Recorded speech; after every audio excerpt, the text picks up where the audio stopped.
Hi guys, welcome back to my YouTube channel, and it has been quite a long time since 2022 June. I haven't posted any other video, and today here I have a networking video. I have ventured myself into networking, and I think it should be a good journey to show you as I grow, so that anyone who is interested to follow this path should see how the ups and down here is. So it started like just short story when I started working from home. Then the company that I was working for used to pay the internet for ourselves, so I opt in for uh, a very huge bandwidth plan, which was 20 Mbps, in which I was not honestly consuming all of it. So I decided to say, let me share with my neighbors. So when the company stop paying, I can be able to continue paying for myself. Yeah, so that's how I decided to share with the neighbors. And surprisingly, people around me,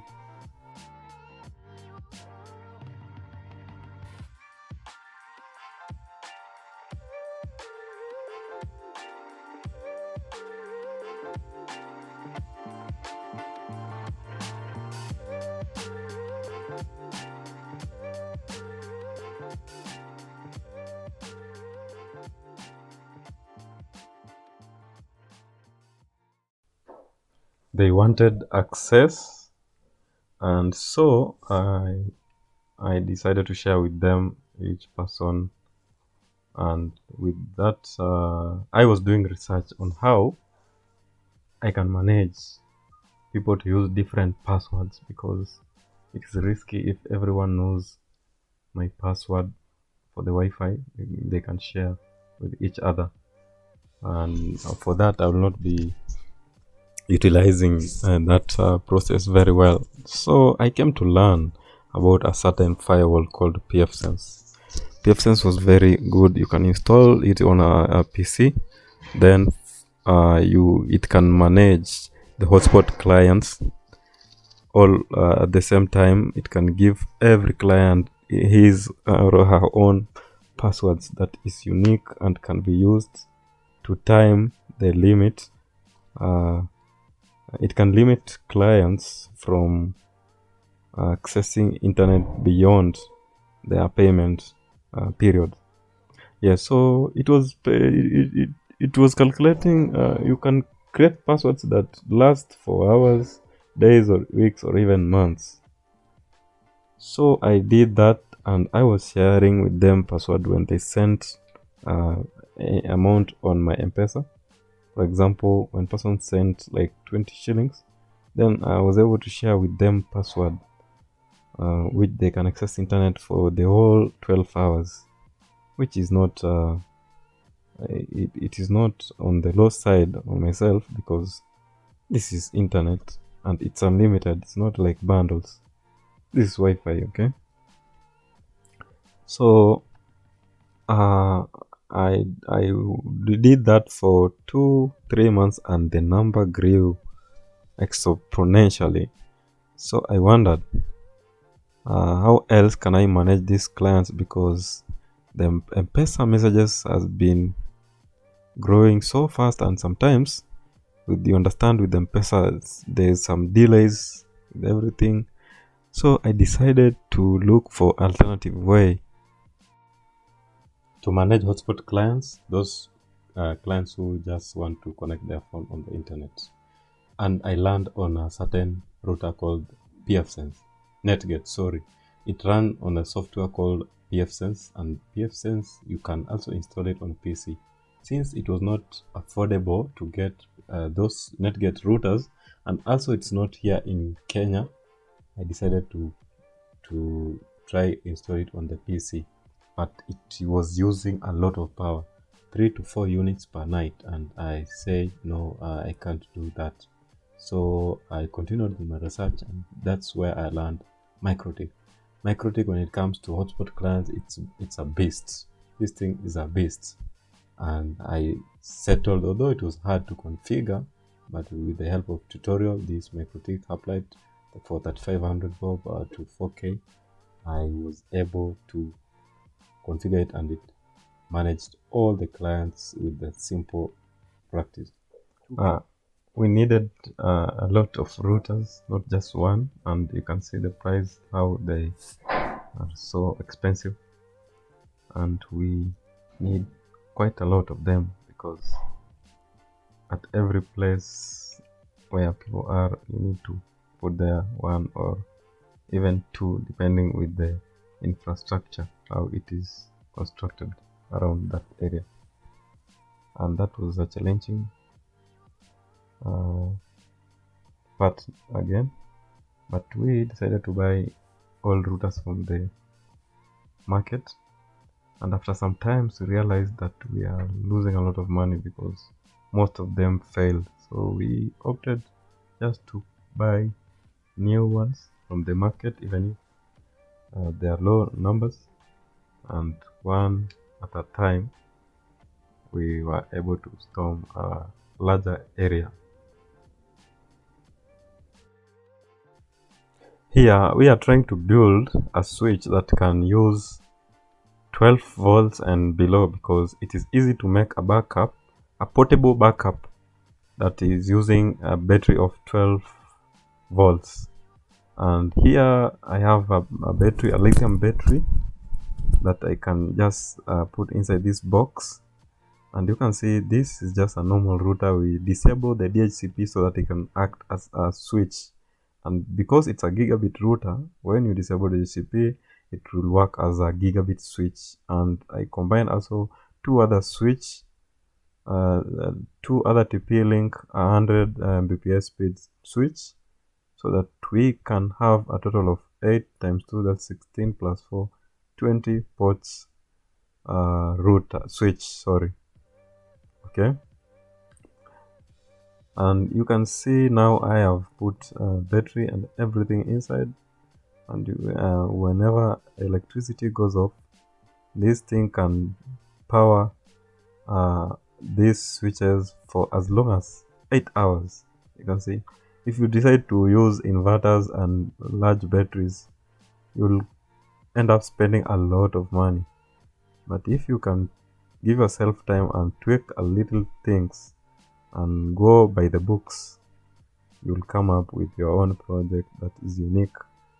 I don't think anyone has built something like this. I just researched and think, if I can make something like this, will it be helpful in any way? And by the way, I did this, and that's where I don't have problem. I don't use any single fiber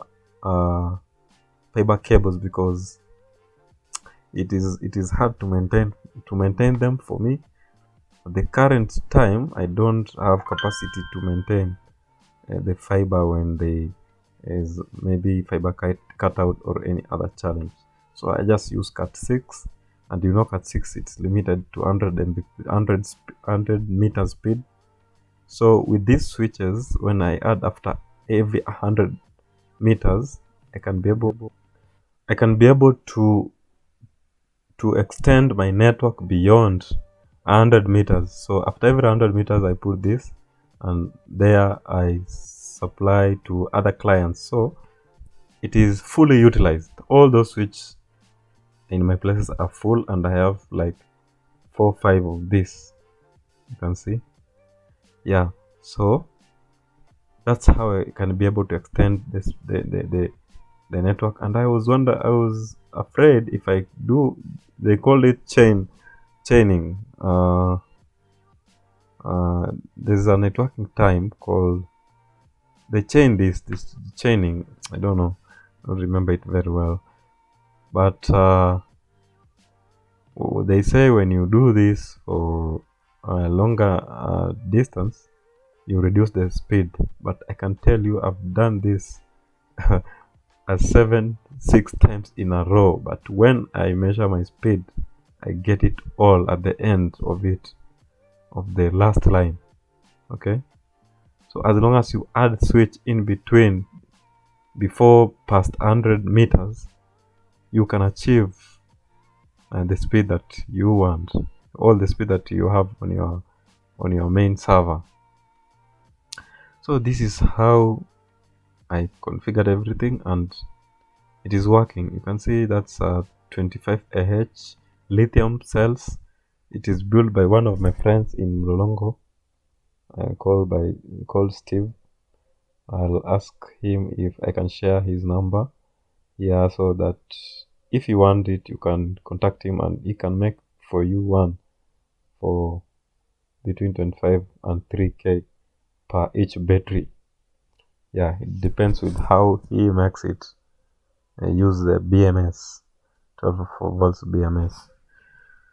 So this was the quite challenging thing, to come up with a backup that can last this long. And for any networking guy, he knows this is a very big challenge. And I was able to solve it with this simple trick of this project. So this project, I made it to power this switch, and also it can power the 24 volts devices. I'm talking about the light beam, the nano beams. Yeah, it can power the radio. You can see there is a boost converter inside there, which boosts to 12 to 24 volts, and it can power 10 of those devices at the same time. You can see how amazing is that. Did this project and I tried severally. I did some errors and went in a loss of repairing some gadgets, which costed almost around 4k, because I was replacing after banning them of the carelessly testing. But now I've mastered it. If you want to know the whole process how to build it, you can watch my next video and you'll get every step by step on how we are doing it. Thank you. The wires and connect different connection. So it will just be one pin here and it will be okay. I'm going to test here with the nano right now. Let me see this clip if it's okay. So 1 minute, I take another cable.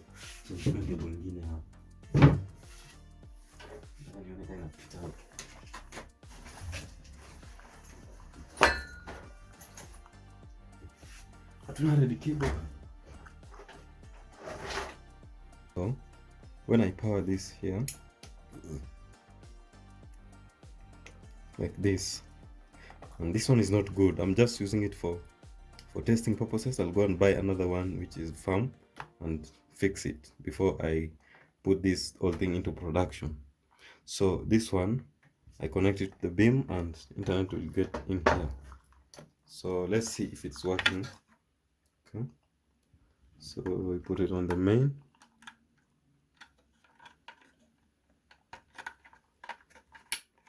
Boom. And oh, okay, it's off. Let's switch it on.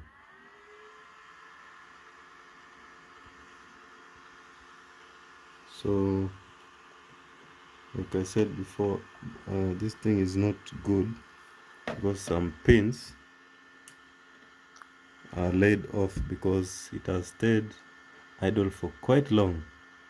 So when I buy another one, I'll come and test and you can see what I mean. Okay. Okay, after successful getting 24.4 volts on the boost converter, we tested again with the M5 and it worked fine. So the problem was the connector. It was not giving out the power, so we connected directly on the boost converter. But before that, we went into some losses because we finished everything and put this into production, and it burnt out our light beam M5 Gen 2. So you can imagine that, yeah, so it cost us to do this. Please like and subscribe so that we can encourage us doing more of this. Thank you.